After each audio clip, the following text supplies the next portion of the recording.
तो now we are going to discuss about polygon law of vector addition. ठीक है, we are done with parallelogram law. Parallelogram law में आप सबको पता है कि हमारा एक टेल टेल मेथड होता है। दो वेक्टर्स को if you join by there tales तो जो हमारा डायगोनल बनता है वो उसका रिजल्टेंट होता है। And you have triangle law which is called head tail method, जहां पे वेक्टर का हेड फिनिश होता है, दूसरी का आप टेल शुरू करते हो और आप रिजल्टेंट बनाते हो। लेकिन पैरेललोग्राम लॉ और जो हमारे ट्रायंगल लॉ है दोनों, ठीक है, इन दोनों में देयर इज लिमिटेशन। ठीक है, और लिमिटेशन पता है क्या है? लिमिटेशन ये है कि आप वहां पे दो से ज्यादा वेक्टर्स को नहीं ऐड कर सकते हो। Only two vectors can be added using triangle law और पैरेललोग्राम लॉ। बट सपोज करो मेरे पास बहुत सारे वेक्टर्स हैं। बहुत सारे वेक्टर्स से मेरा मतलब है कि सपोज करिए किसी पॉइंट पे बहुत सारे फोर्सेस लग रहे हैं। ठीक है, पॉइंट है मेरे पास,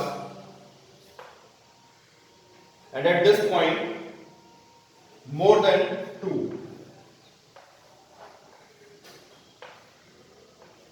ऐसे बहुत सारे फोर्सेस लगे हैं।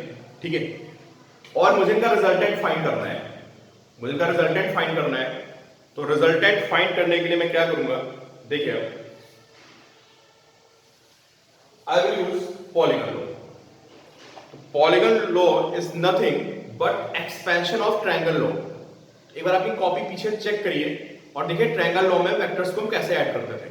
ठीक है, और उसी को एक्सटेंड करके we are going to find what is polygon law. देखो, सपोज करिए पॉइंट है मेरे पास और यहां पे फोर्सेस हैं, this F1, this F2,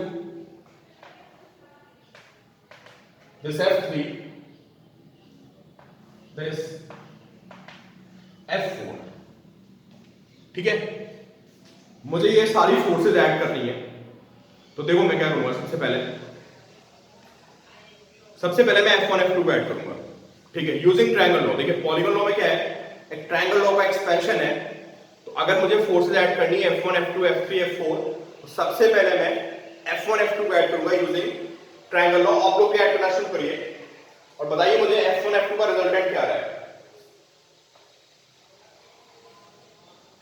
I will draw F1, same length, same direction. From head of F1, I will draw tail of F2.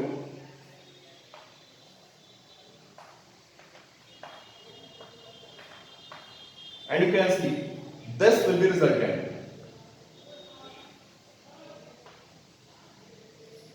Is it clear? भाई triangle law apply कर दिया मैंने, F1 F2 को मैंने triangle law से add कर दिया, this will be resultant. ये वैल्यू कितनी होगी?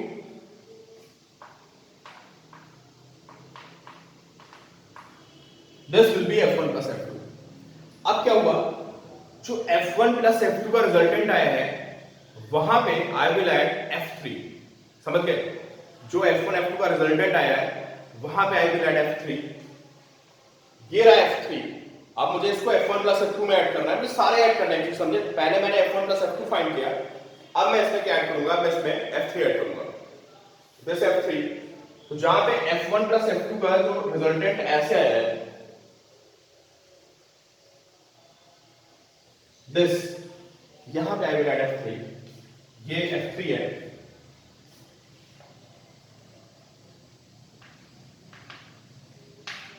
This F3। अब क्या मेरे पास दो वेक्टर्स हैं, आई have this F1 plus F2 and this F3। जो रिजल्टेंट आएगा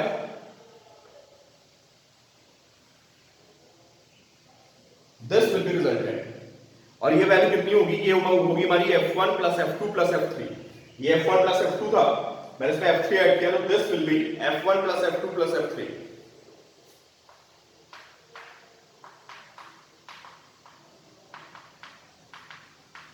this is F1 plus F2 plus F3। अब जो मेरा F1 plus F2 plus F3 आया, इसमें मैं F4 को ऐड करूंगा। This F4,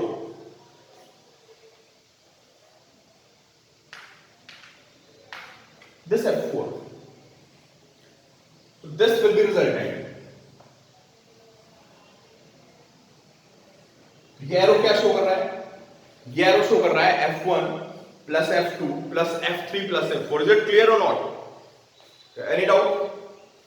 F1 plus F2 सबको मैंने उठा के ऐड मार दिया, and finally I have this F1 plus F2 plus F3 plus F4. I don't think कि आपको यहाँ कोई डाउट होगा, क्योंकि मैं बहुत सिंपल सी बात कर रहा हूँ, तो मैं ट्रायंगल लॉ के हिसाब से ऐड करना चाह रहा हूँ. ठीक है, okay. Now let's remove all this internal sides, I mean diagonals. If I remove these diagonals, ये एक डायगोनल था, इसको हटा दिया मैंने, आप नई फिगर में हटाओगे. ठीक है, मैंने इसको यहां हटा दिया. This. Now look at this figure only. Now look at this figure. This F1, this F1. From head of F1, I'm drawing tail of F2. This F2. फिर जहां पे F2 का हेड फिनिश हुआ, यहां से मैंने F3 की tell लेके F3 को बना दिया. जहां पे F3 का हेड फिनिश हुआ, वहां से मैंने F4 की टेल लेके F4 को ड्रॉ कर दिया, and now this is resultant. तो क्या बन गया हमारे पास? एक पॉलीगन बन गया. ठीक है, एक पॉलीगन बन गया हमारे पास, जहां पे F1, F2, F3, F4 ये 4 वेक्टर्स हैं. दीज आर 4 वेक्टर्स, मुझे जिनको ऐड करना था, एंड दिस क्लोजिंग साइड. भाई F1, F2, F3, F4 को साथ में लोगे, you get only 4 sides, 1, 2, 3, 4. But you can see जो इस पॉलीगन की क्लोजिंग साइड आ रही है, वो आपको क्या बता रही है? वो उन सारे वेक्टर्स का सम बता रही है. And also look at the order. Tell head, tail head, tail head, tail head. And what about the resultant? जो रिजल्टेंट आ रहा है उसका ऑर्डर उल्टा हो गया. देखोगा भाई, ट्रायंगल लॉ में यही होता है कि जो रिजल्टेंट बनता है उसका जो हेड टेल होता है वो उल्टा होता है, और पॉलीगन लॉ में भी यही है, जो आपका रिजल्टेंट आ रहा है वो इस सीक्वेंस को फॉलो नहीं कर रहा है. Tell head, tail head, tail head. ठीक है,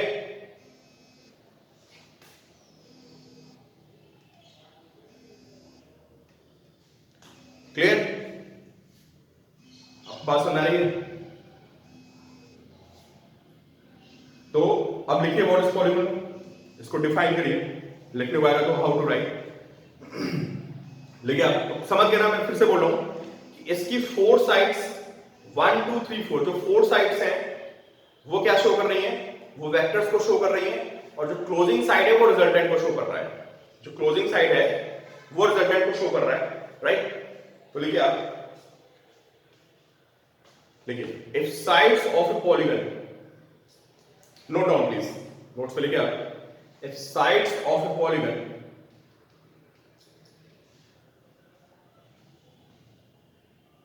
taken in cyclic order, what does it mean? Tail head, tail head, tail head. The sides of a polygon taken in the cyclic order are represented by the vectors.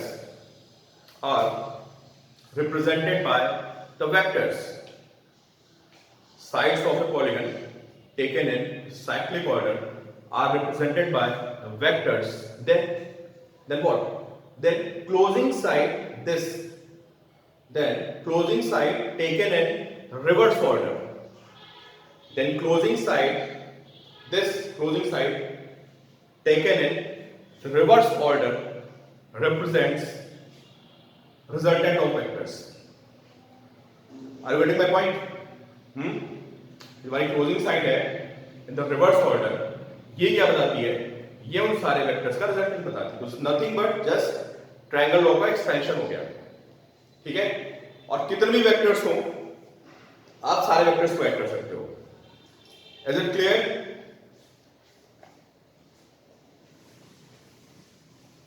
Now tell me, if suppose that you draw a polygon and there is no closing side, तो what does it mean? कि suppose मेरे पास 4 vector थे, मैंने उनको add किया, और add करने पे क्लोजिंग साइड ही नहीं आई, और वो सब मिलके खुद ही पॉलीगन बन गए. वहां क्लोजिंग साइड आई नहीं. ठीक है, जैसे मैं एक एग्जांपल ले रहा हूं,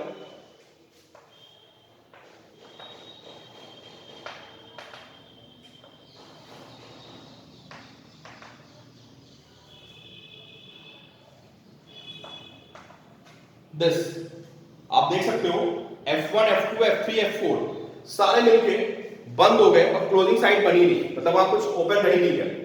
यहां पे तुम्हारे पास ऐसे F1 F2 F3 F4 में ड्रॉ किया था, बिल्कुल सही, got it, resultant is zero. ठीक है, if there is no closing side which means resultant is zero. Clear? तो लिखिए, क्या पता चला हमें? हमें ये पता चला कि अगर आपके पास वेक्टर्स हैं और आप उन वेक्टर्स को tail head tail head tail head tail head के हिसाब से अरेंज करते चले जाओ without change in direction and without change in magnitude, और you get a close figure. अगर आपको क्लोज फिगर मिल जाती है तो रिजल्टेंट विल बी जीरो। बात समझ आएगा? अरे सारे वेक्टर्स बंद हो गए भाई, क्लोजिंग साइड ही नहीं है। क्लोजिंग साइड है तो आपको क्या शो कर रही है? क्लोजिंग साइड आपको रिजल्टेंट बता रही है। जब क्लोजिंग साइड ही नहीं है तो कौन सा रिजल्टेंट? ठीक है, please note down, if a closed polygon is formed by the vectors, if a closed polygon is formed by the vectors, resultant will be zero. Is it clear? If a closed polygon is formed, closed polygon आ गया तो भाई हमारा जो resultant होगा वो zero हो जाएगा। ठीक है, नो रिजल्टेंट। तो बड़ी इंपॉर्टेंट कंडीशन है, this is very important condition.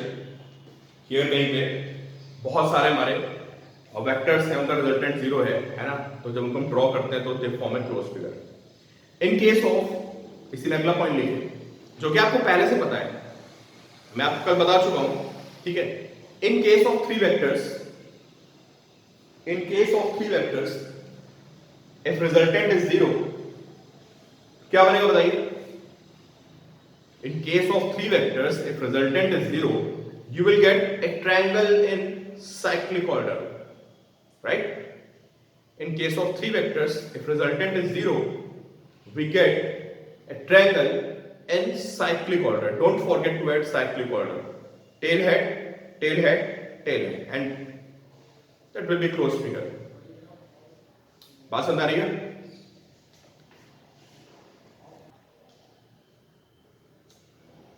देखिए, मैं अगला पॉइंट क्या आपसे डिस्कस कर रहा हूं। अगर मैं आपसे ये पूछूं, इस फिगर को ध्यान से देखिए, है ना, व्हाट इज एफ? एफ क्या है? F is resultant of F1 F2 F3 F4। ठीक है, और ये जो F1 F2 F3 F4 है, इनको हम कंपोनेंट्स भी बोल सकते हैं कि ये F इन चारों से मिलकर बना हुआ है। क्यों? F1 F2 F3 F4 जो है वो चारों इसके कंपोनेंट्स हो गए, किसके? F के। इन सब ने मिलकर F को बनाया है।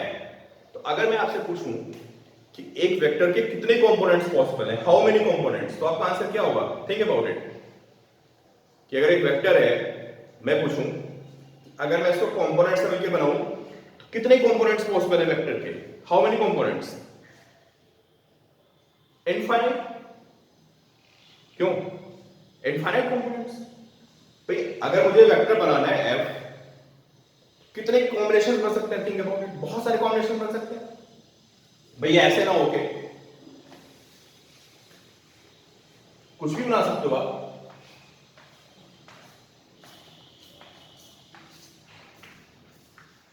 And how many such combinations are possible? Infinite combinations. Is it clear?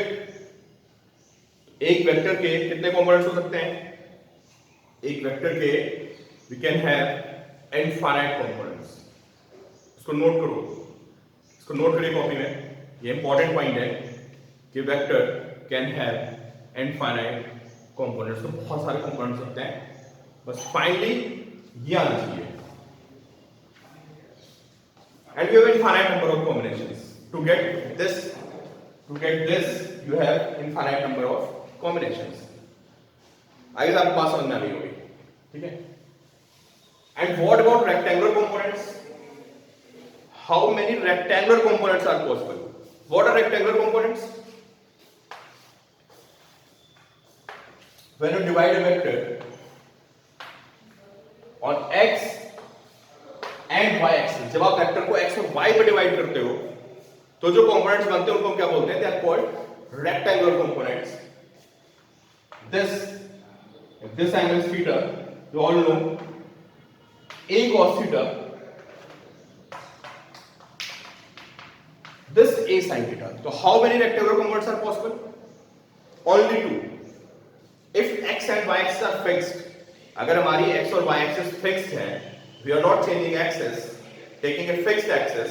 तो अगर मैं किसी वेक्टर के components बनाऊंगा rectangular, only two components are possible. We have x component, we have y component. But अगर हमने कोई बोलता है कि नहीं रेक्टेंगुलर कंपोनेंट्स नहीं, सारे कंपोनेंट्स कितने पॉसिबल हैं, तो there are infinite components. Underline करके नोट्स में ढंग से लिख लेना, इंपॉर्टेंट पॉइंट. ठीक है, कि vector can have infinite components but A vector can have only two rectangular components. I hope you get this point. And तीसरा ने तो सबसे इंपॉर्टेंट पॉइंट पढ़ा, वो ये है कि sum of vectors is zero. If sum of vectors is zero the form in close figure. ये आपको क्वेश्चन में बहुत हेल्प करने वाला है. Okay,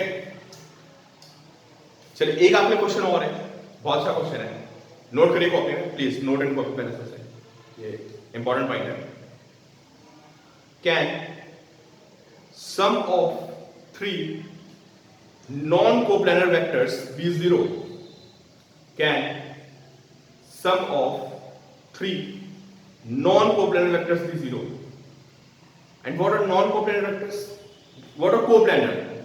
Co means together and planar means plane. Coplanar means ऐसे वेक्टर्स जो एक प्लेन में है. जैसे आपकी ये ग्राउंड है ना, मैं ग्राउंड पे ऐसे थ्री लाइंस बना दूं तो they will be coplanar vectors. मैं इस बोर्ड पे if I draw three lines, if I draw three vectors, they will be coplanar. And what are coplanar? what are non-coplanar vectors? Non-coplanar समझे? देखो ये board के प्लेन में है, they are in the plane of the board, तो इनको बोलते हैं co-planar vectors. Co means together, planar means same plane. ठीक है? What are non-coplanar vectors? अगर एक वेक्टर बाहर की तरफ होता, are you getting my point? जैसे तीन वेक्टर है, they are co-planar, and if I draw a vector like this, perpendicular to the board, तो they are not coplanar. ये एक प्लेन में नहीं है, समझे? ये प्लेन को छोड़ के बाहर आ गया. This blackboard is a plane. Is it clear? What is difference between a coplanar and non-coplanar vector? A coplanar vectors जो टेबल पे है, जो ग्राउंड पे है, जो बोर्ड पे आप थ्री लाइंस ड्रॉ करोगे, they are coplanar. और अगर कोई इस प्लेन से बाहर निकल आया तो that will be non-coplanar. मैं क्वेश्चन दोबारा रिपीट कर रहा हूं. Can sum of three non-coplanar vectors की जीरो? ये आपको बताना है. सोचिए, आप मुझे आंसर दीजिए. चलिए फिर देखिए, मैं आपसे क्या डिस्कशन कर रहा था. मैं आपसे डिस्कशन कर रहा था कि is it possible to have sum of three vectors zero which are non coplanar. ठीक है, वो नॉन कोप्लानर है तो क्या उनका सम जीरो हो सकता है? ठीक है, ये मैं बताना था. तो देखिए, आप सबसे पहले सोचिए कि अगर थ्री वेक्टर्स का सम जीरो है ना, तो सबसे पहली कंडीशन ये होती है, वेक्टर्स का सम जीरो होने पे they must form a closed figure. And if you have three vectors और थ्री वेक्टर्स का सम जीरो है तो that figure will be A triangle. Right?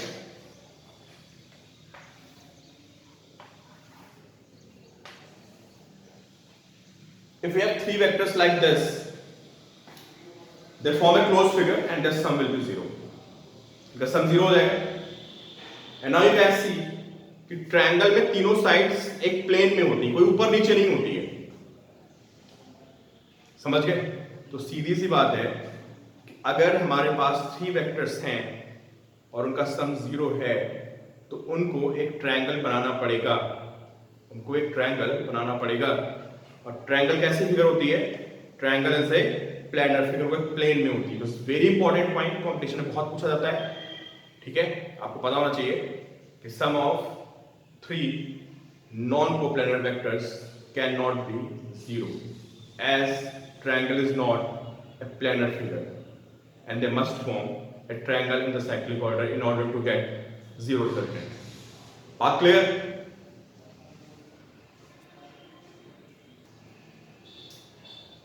अब अगला क्वेश्चन आपके लिए दूसरा क्वेश्चन है, can sum of 4 non coplanar vectors be zero? Note on please, copy में नोट करिए, can sum of 4 non coplanar vectors be zero? कि मेरे पास 4 वेक्टर हैं and they are not in the same plane, कोई हवा में ऐसे उड़ रहा है, कोई यहां इधर उधर ऐसा बिखरे हुए हैं, तो क्या किसी तरह से मैं उनका सम जीरो फाइंड मिलेगा? मतलब उसका zero, can I find the sum zero? Possible? या उनको भी प्लेन में होना पड़ेगा? माय पॉइंट इज कि क्या उनको भी, अगर 4 वेक्टर्स का सम जीरो है तो क्या उनको भी प्लेन में होना पड़ेगा?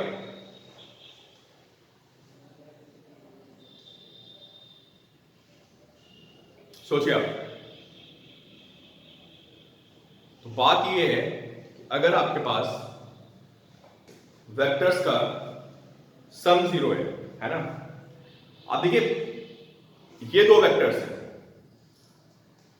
ये 2 वेक्टर्स हैं, ठीक है, और ये 2 वेक्टर्स हैं। देखिए ये क्या बना रहे हैं, ये मेरी 4 फिंगर्स हैं, ठीक है, क्या ये क्लोज फिगर नहीं बना रही? बोलो, तो अगर ये क्लोज फिगर बन रही है ना, तो इनका सबका सम जीरो होगा, इन चारों वेक्टर्स का जो सम है वो जीरो होगा अगर एक क्लोज फिगर बन रही तो। And you can see they are in different plane, ये प्लेन होता है, दिस इज अ प्लेन, जो एक प्लेन में they are in different plane, ये फिंगर्स हमारी, इनका प्लेन अलग है, यस इनका प्लेन अलग है, तो they are in different plane. तो नोट करिए कि sum of 4 non coplanar vectors can be zero. और एक फिगर बनाएंगे आप,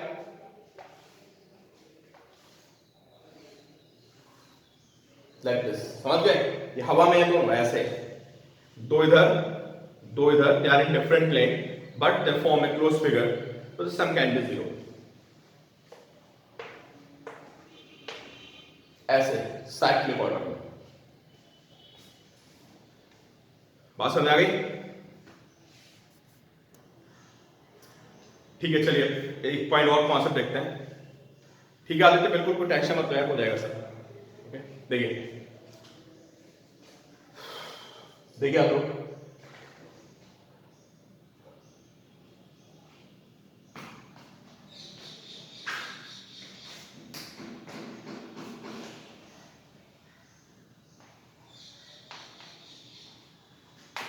condition of zero resultant,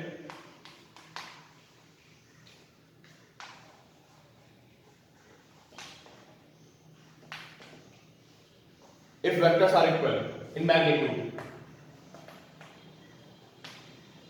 if vectors are equal in magnitude,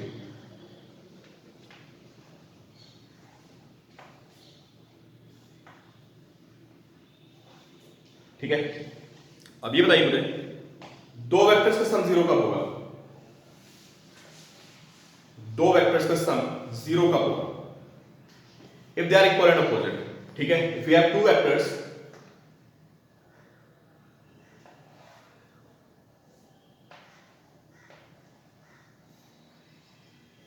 if they are equal and opposite, बिल्कुल बिल्कुल बिल्कुल बिल्कुल नहीं, दो वेक्टर्स तो पंगे नहीं, they are equal and opposite, the resultant will be zero, ठीक है।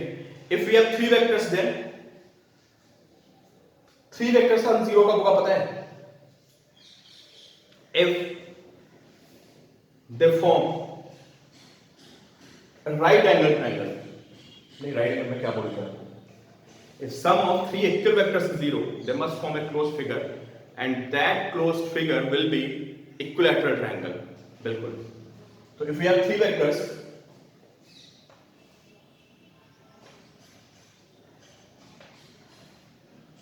and they form equilateral triangle, the sum will be zero। अगर मैं कोई पॉइंट पर शो करूं, if I show them on a point, this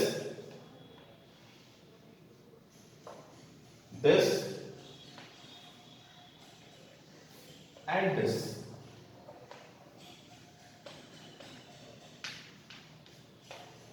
and you can see angle between vectors is 120, 120 and 120. So if three forces, सोचिए आप, if three forces are equally inclined, they are same magnitude, they have same magnitude, but if at a point they are acting and they are equally inclined, ये इनके बीच में 120 का angle अगर बन रहा है तीनों में, तो इनका रिजल्टेंट 0 होगा।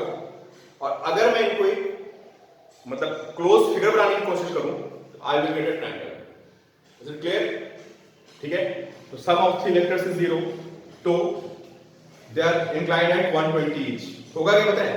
अब आपको मैंने बताया था कि 120 पे रिजल्टेंट सेम होता है, दो वेक्टर्स का रिजल्टेंट 120 डिग्री पे सेम आता है। अगर दो वेक्टर्स का मैग्नीट्यूड सेम हो और वो 120 पे हो, रिजल्टेंट सेम आता है उनका। मैंने क्लास में करवाया था, आपको चेक करना। तो देखिए आप, इसका और इसका जो रिजल्टेंट आएगा बिल्कुल बीच में आएगा और वो f के इक्वल होगा और वो इस f को कैंसिल कर देगा। बात समझ आ रही? अरे सोचो एक पॉइंट पे एक बंदा f4 से इधर खींच रहा है, एक बंदा f4 से इधर खींच रहा है और एक बंदा f4 से इधर खींच रहा है। तो ये जो f और f है, इसका जो रिजल्टेंट आएगा वो बिल्कुल इधर आएगा f और वो इसको खा जाएगा, कैंसिल कर देगा। समझे? And what about if we have four equal vectors, then if you have four equal vectors and you form a closed figure, that figure will be square.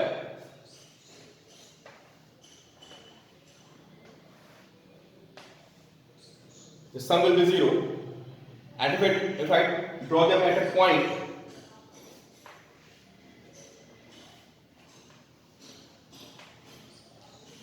और यहां सबको फील आ रही है, इस फोर्स ने इसको कैंसिल कर दिया, इस फोर्स ने इसको कैंसिल कर दिया, इस पॉइंट पे नेट फोर्स 0 हो जाएगा। और क्लोज फिगर में height can be rectangular also, but अभी हम किस बात पे डिस्कशन है, हमारा डिस्कशन किस बात पे है कि वी हैव इक्वल वेक्टर्स, अगर हमारे पास इक्वल वेक्टर्स है तो हाँ बिल्कुल डिफरेंट है, इट कैन बी रेक्टेंगल। अगर हमारे पास वेक्टर्स अलग अलग मैग्नीट्यूड के हैं तो ये, and if we have 5 vectors then 5 equal vectors then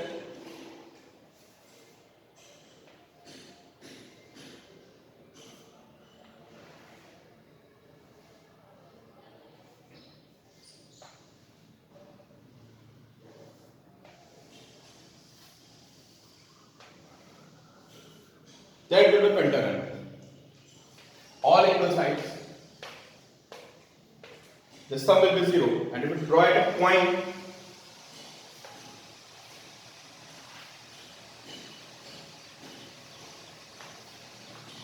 angle होगा 360/5, 72,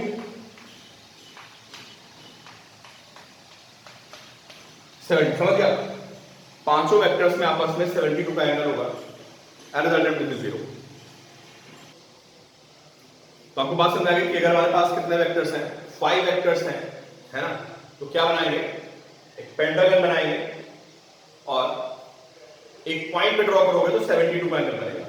एंड व्हाट अबाउट 6 वेक्टर्स, मुझे आप बताइए, खुद बताइए, if you have 6 equal vectors तो क्या बनेगा, they will form a hexagon. अगर आप 6 इक्वल वेक्टर्स का रिजल्टेंट 0 है तो वो हेक्सागन बनाएंगे, है ना। और अगर आप उनको एक पॉइंट पे ड्रॉ करोगे, तो ड्रॉ एट अ पॉइंट, बिल्कुल तो एंगल 60 डिग्री आएगा। तो हमारी कंडीशन हो गई कि अगर हमारे पास इक्वल वेक्टर्स का रिजल्टेंट 0 है तो उसको हम कैसे क्वेश्चन को सॉल्व करेंगे। ठीक है, आई होप कि आपको बात समझ में आ रही होगी।